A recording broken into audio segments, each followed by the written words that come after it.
Booba ne manque jamais une occasion de s'en prendre à ses adversaires, et Caris en est un parfait exemple. Récemment, Booba a encore une fois ciblé Caris à propos d'une vidéo postée par ce dernier. Retour en décembre, Caris fait un retour remarqué avec son album « Day One », qui inclut des collaborations avec des noms prestigieux comme SCH, Kershak, Hamza et Kobalade. En seulement 2 semaines, l'album s'écoule à près de 8000 exemplaires. Ces chiffres, bien que significatifs, n'ont pas manqué d'attirer les moqueries de Booba, qui n'hésite pas à ironiser sur les ventes de son rival de longue date. Le clash entre Booba et Caris, qui dure depuis plusieurs années, prend une nouvelle tournure avec une vidéo de Caris en train de faire du shopping. Dans le monde du rap, il est courant de partager sur les réseaux sociaux son mode de vie luxueux, et Caris ne déroge pas à la règle. Il se filme en train de visiter plusieurs boutiques haut de gamme, dont Dior et Louis Vuitton. C'est une séquence en particulier qui a attiré l'attention. On y voit Caris tenter de ranger ses nombreux achats dans le coffre de sa voiture, sans grand succès à cause de l'espace limité. Booba, en voyant cette vidéo, choisit de se concentrer non pas sur les achats de Caris, mais sur le véhicule utilisé pour les transporter. Il insinue que la voiture, une luxueuse, pourrait ne pas appartenir à Caris, laissant entendre qu'il s'agirait d'une location. Booba commente sarcastiquement « Caris me dit pas que le RR c'était une location et que tu as toujours ton Urus. Il a 600 000 km comme Marion Zobi. » Puis, il en rajoute en partageant une conversation avec un proche « Ah mais oui gros shopping c'est les soldes ?» La réponse de Caris à ces nouvelles piques reste incertaine. On m'a retrouvé, j'étais cassé.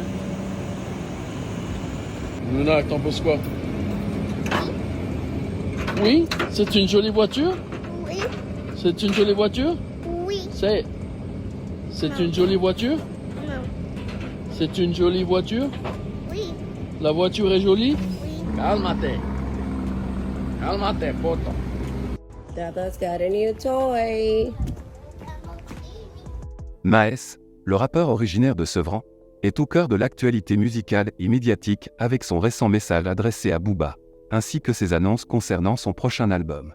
Connu pour ne pas mâcher ses mots, Maes a choisi Instagram pour lancer un défi de sparring à Booba. Dans une vidéo où il s'adresse directement à son rival, Maes déclare « Eli, mon gars, Tissia, j'espère que ça va, j'espère que tu vas bien, j'espère que tu as fait bon vol, j'espère que tout se passe bien. Frérot, tous les jours, entre 10h et midi, ou bien de 19h à 20h30, tu me dis, et on se voit, on se fait un bon sparring. Binous Gym, Wallah, t'as ma parole, parole d'homme, tu vois, ce que tu ne connais pas, une parole. Personne va toucher ta sécu. Ça veut dire personne n'y va te mêler, personne n'y va te truc. Viens à 15, 16, 17, y a pas de problème. Wallah, personne n'y va toucher ta sécu, frérot. Wallah. Que toi et moi. Dans les règles du sport.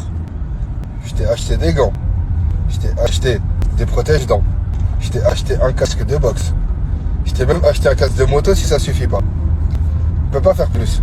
Cet appel au duel, bien que provocateur, n'a pas abouti à une rencontre réelle, les deux artistes continuant leurs échanges sur les réseaux sociaux. En dehors de ce clash très médiatisé, Maes ne délaisse pas sa carrière musicale.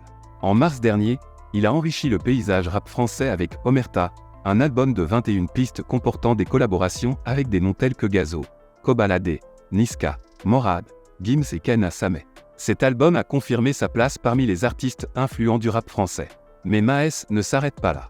Il est déjà en train de préparer la sortie de son prochain album.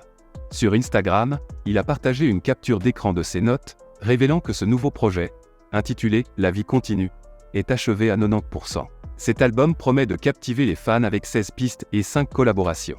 Bien que les détails soient encore enveloppés de mystère, la révélation de son titre et de son avancement a suscité un intérêt considérable parmi ses fans et observateurs de la scène musicale. L'annonce de « La vie continue » intervient dans un contexte où Maes se positionne comme un artiste à la fois controversé et acclamé.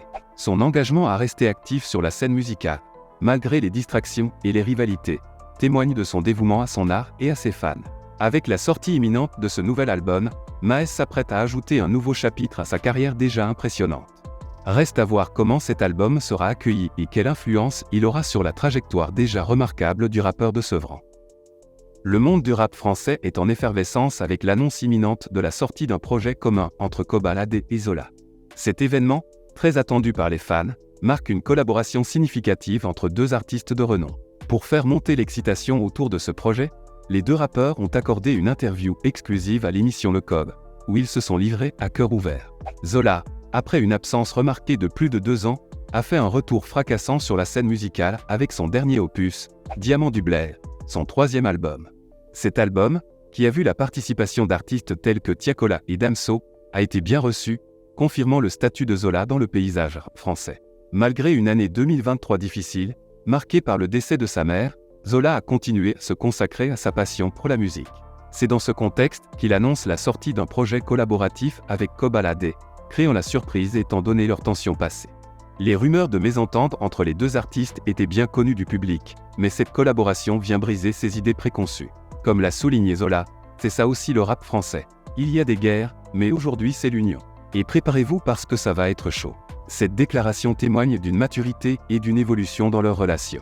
Le processus de réconciliation entre Koba et Zola est un aspect particulièrement touchant de cette histoire. On me dit que ils se reparlent et qu'ils vont arriver et qu'ils veulent faire un projet en commun. Donc moi, quand je l'entends, j'y crois pas. J'y crois pas. Mais genre, j'y crois pas. Je me dis c'est impossible parce qu'en fait, il y a beaucoup de choses dont vous n'êtes pas au courant, tu vois, sur leur brouille, etc. Des trucs hors caméra. Moi, dans ma tête, c'était genre impossible. Et je me suis dit bon, ok, je vois, ça en parle, dans un secret professionnel hardcore. Mais vraiment dans un secret abusé. En vrai, on était peut-être 15 dans Paris à le savoir. Et jusqu'au jour où on me dit, bon, bah voilà, les frères, séminaire Zola Kobalade en Espagne. Et si vous vous rappelez bien, c'était peu de temps après le Se-Bâton. Et donc voilà, c'était à ce moment-là. C'est à ce moment-là où ça a commencé, et c'est à ce moment-là où j'ai vu les deux dans la même pièce. Et quand il y avait les deux dans la même pièce, j'étais en mode. Mais d'ailleurs carrément encore, il a fait une blague. Il a regardé, il a dit, voilà, vous deux vraiment. Après les deux ils sont morts de rire. Je dis ah ouais. Depuis longtemps on voulait le faire parce qu'en fait, par contre, anecdote, nous on voulait le faire en 2019 en fait, 2019-2020, ce projet en commun, de base. Parce que voilà, au bout d'un moment, la guerre c'est bien pour le buzz, mais la guerre ça rapporte pas d'argent. Donc on s'était dit, vas-y, autant que ce soit un projet où ce soit cool, tu vois. D'où vient l'origine de ce projet? Comment ça s'est fait? Qui a allé voir qui? Après le décès de ma mère, j'ai reçu beaucoup de force. Ouais. Carrément, j'ai reçu beaucoup de messages, même de rappeurs que je pensais qu'on s'aimait pas. Ok. Et j'ai reçu un message de lui. Zola a partagé comment le soutien de Kobalade lors du décès de sa mère a été un tournant pour lui. Je me suis dit, Carrément, je voulais même pas l'ouvrir le premier jour. On se fait la guerre et il m'envoie un message pendant ces jours-là. Ça veut dire, moi, j'osais pas ouvrir le message, je sais pas ce qui m'attendait. Quand j'ai ouvert le message, j'étais choqué. Quand j'ai ouvert le message, j'étais choqué. Il m'a écrit un pavé, carrément. Même des vrais frères à moi, ils m'ont pas écrit des pavés comme ça. Et ça t'a touché en fait. Ouais.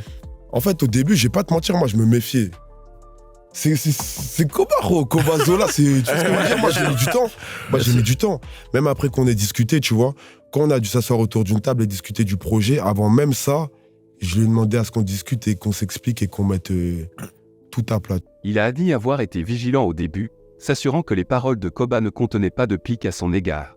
Pour aller loin dans la matrice, carrément au studio, il y a certaines phrases qu'il posait. Et j'essayais de voir si c'était pas des pics contre moi, carrément. Ah ouais, t'étais pas au début, les deux premiers jours, j'étais pas en mode truc. Cette révélation, bien que légère, illustre la complexité de leur relation, maintenant transformée en une amitié naissante. La question qui se pose désormais est de savoir si cette collaboration n'est que le début d'une série de projets communs ou un événement unique dans leur parcours artistique. Seul l'avenir nous le dira, mais une chose est sûre, le rap français est témoin d'un moment historique.